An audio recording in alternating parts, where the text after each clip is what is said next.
Bom, meus amigos, nesse primeiro vídeo, eu gostaria de falar a respeito do Concílio Vaticano II. Concílio Vaticano II, vocês já ouviram falar? Eu vou tentar elucidar em dois vídeos. O que é o Concílio Vaticano II?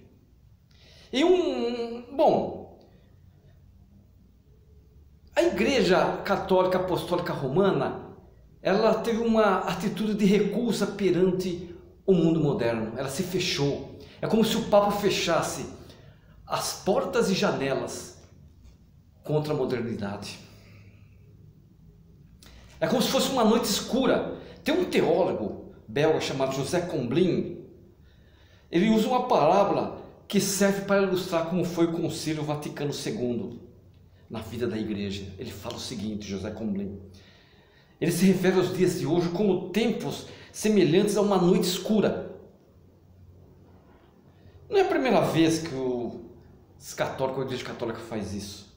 No final do pontificado de Pio XII, que foi, lembra Pio XII, de 1939 a 1958, havia uma sensação semelhante, que a igreja se fechava muito, como se fosse uma noite escura, tudo estava perdido para a igreja. Havia um sentimento de que a igreja não tinha mais saída.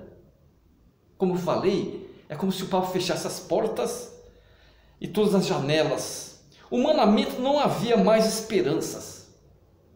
Anos mais tarde, o Vaticano II buscou levar aos católicos um sopro de renovação. Começava aí para a igreja uma nova época de encontro com a modernidade e de encontro com o povo. Sobretudo com o povo pobre da periferia do mundo. Olha que interessante esse concílio. É claro que nem tudo nesses mais de 40 anos, que nos separam do concílio foram flores.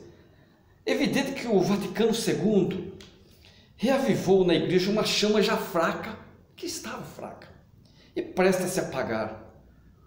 E o ajornamento, ele atualizou a igreja. Vamos ver como.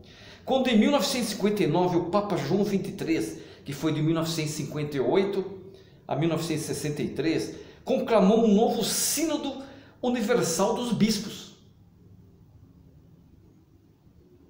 A igreja ainda vivia o reflexo dos muitos séculos de uma elaboração teológica fechada, que muitíssimo preocupada em sustentar uma estrutura de poder longamente gestada, porque era muito grande a Igreja Católica, redundava em uma recusa veemente do mundo moderno, e ela se fechou.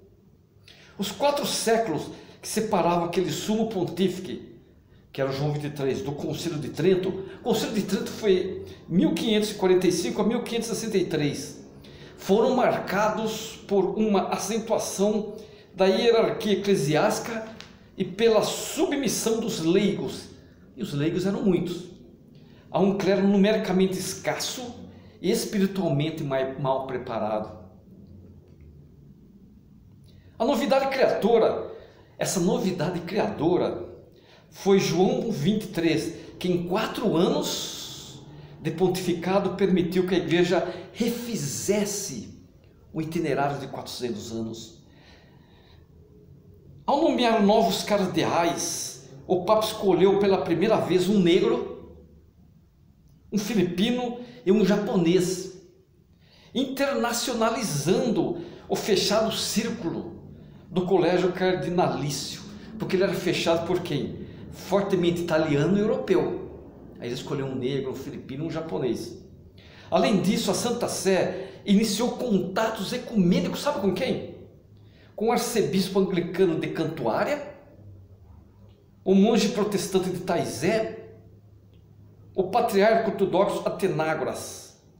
E no campo político, esforçou-se para iniciar um degelo entre a igreja e todos os desencadeamentos da Revolução Russa, que foi em 1917, lembram? Ela iniciou um degelo, abrindo para um diálogo mais próximo com o bloco dos países comunistas. As encíclicas Mater et Magistra, de 1961, e Pacem in Terris, de 1963, consiste também em dois importantes momentos que preparam e estabelecem o clima conciliar. Nessas encíclicas que o Mater et Magistra e Pacem in Terris, o Papa revela uma consciência clara do aguçamento dos problemas sociais e dos seus sinais de superação, assinalando a ascensão econômica das classes trabalhadoras, uma ascensão econômica, a promoção da mulher, a liquidação das formas de dominação colonial. Tem que acabar isso, sendo considerados esses os verdadeiros sinais dos tempos, entre aspas, verdadeiros sinais dos tempos, entre aspas. Foi nesse clima de diálogo com o mundo temporal que o concílio teve início. Quando o concílio teve início? Vaticano II, no dia 11 de outubro do ano de 1962, com um discurso do Papa João XXIII, no qual duas palavras de ordem se tornaram evidentes. Primeira, abrir a doutrina tradicional ao pensamento moderno. Segundo, promover a unidade entre os cristãos de todo o mundo. Olha que lindo.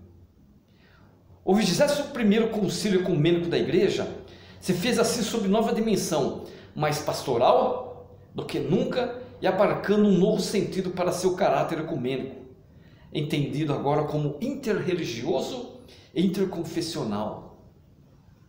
Espero que vocês entenderam nesse primeiro vídeo, que é muito maravilhoso.